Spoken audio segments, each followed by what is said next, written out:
Hello everyone, அஸ்ஸலாமு அலைக்கும். இன்றைக்கி நாம் என்ன ரெசிபி பார்க்க போகிறோம் அப்படின்னா ஆனியன் பக்கோடா தான் பார்க்க போகிறோம். அப்படியே ஹோட்டல் ஸ்டைலில் இருக்கும். வாங்க ரெசிபிக்குள்ளே போகலாம்.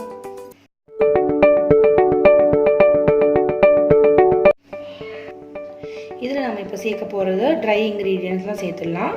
1 கப்பு கடலை மாவு, அதுக்கு சரியாக 1/2 கப்பு அரிசி மாவு, 1 ஸ்பூன் சோம்பு, அடுத்தது கொஞ்சமாக நான் முந்திரி பருப்பு சேர்க்குறேன். இது ஆப்ஷனல் தான். 1 ஸ்பூன் மிளகாய்த்தூள், 1/2 ஸ்பூன் மல்லித்தூள், 1 பிஞ்சு மஞ்சத்தூள்,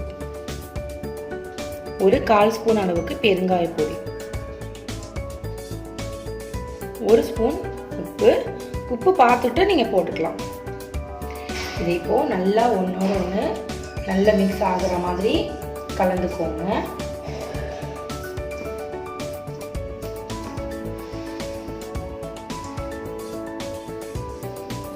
அடுத்தது இதில் ஒரு 2 ஸ்பூன் நெய் விட்டுக்கிறேன். நல்லா கிறிஸ்பியாக வரணுங்கிறதுக்காக. வேணும்னா நீங்கள் ஆயிலும் சேர்த்துக்கலாம், பட்டரும் சேர்த்துக்கலாம்.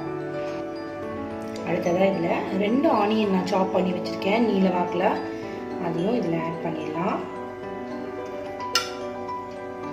கொஞ்சமாக கருவேப்பிலை கட் பண்ணி வச்சுருக்கேன், அதையும் ஆட் பண்ணிடுங்க.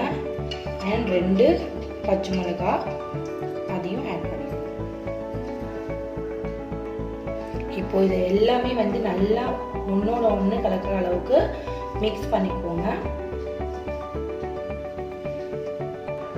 அடுத்தது இதில் கொஞ்சம் கொஞ்சமாக தண்ணி தொளிச்சு இதை சப்பாத்தி மாவு பதத்துக்கு பிசைஞ்சுக்கோங்க. இந்த பதத்துக்கு மாவை பிசைஞ்சிருங்க. அதாவது சப்பாத்தி மாவு கொஞ்சம் திக்காகவே இருக்கணும். அப்போ தான் உங்களுக்கு கடை ஸ்டைலில், நம்ம பேக்கரி ஸ்டைலில் மாவு பக்கோடா கிடைக்கும்.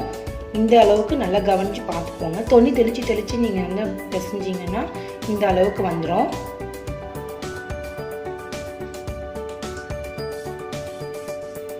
வாங்க இப்போ நாம் ஃப்ரை பண்ணி எடுத்துடலாம்.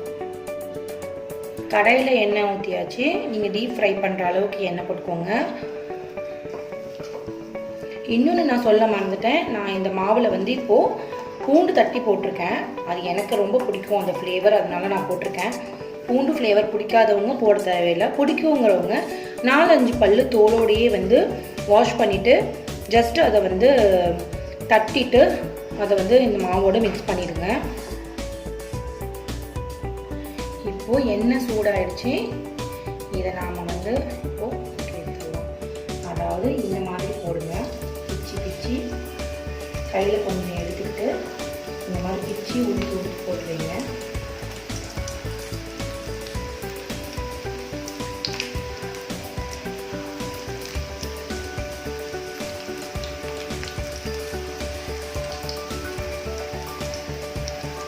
நான் ரீஃபைண்ட் ஆயில் யூஸ் பண்ணியிருக்கேன். நீங்கள் கடலை எண்ணெயோ நல்லெண்ணெய் இந்த மாதிரி ஆயில்ஸ் கூட யூஸ் பண்ணலாம்.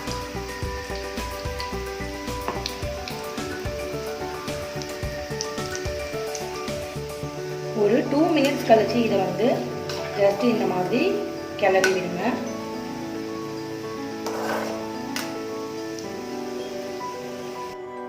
இப்போ இது நல்ல கோல்டன் ப்ரௌனில் சூப்பரான கலரில் வந்துடுச்சு.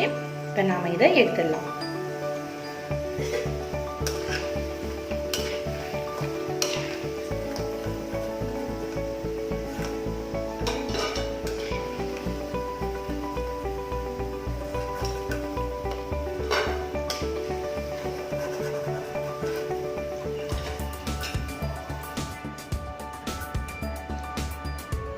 இந்த மாதிரியே நாம் எல்லா மாவையும் போட்டு பொரிச்சு எடுத்துடலாம்.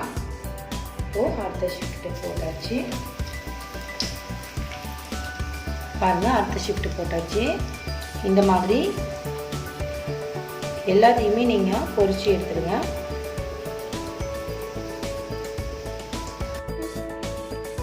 சூப்பரான கிறிஸ்பியான நம்மளோட பக்கோடா ரெடி ஆயிடுச்சு. கண்டிப்பாக இதை நீங்கள் ட்ரை பண்ணி பாருங்கள். உங்கள் ஃபீட்பேக் எனக்கு சொல்லுங்கள். மறக்காமல் என் சேனலுக்கு சப்ஸ்கிரைப் பண்ணுங்கள். சத்தா சமைக்கலாம், சுவையாக சாப்பிட்லாம். தேங்க்ஸ் ஃபார் வாட்சிங்.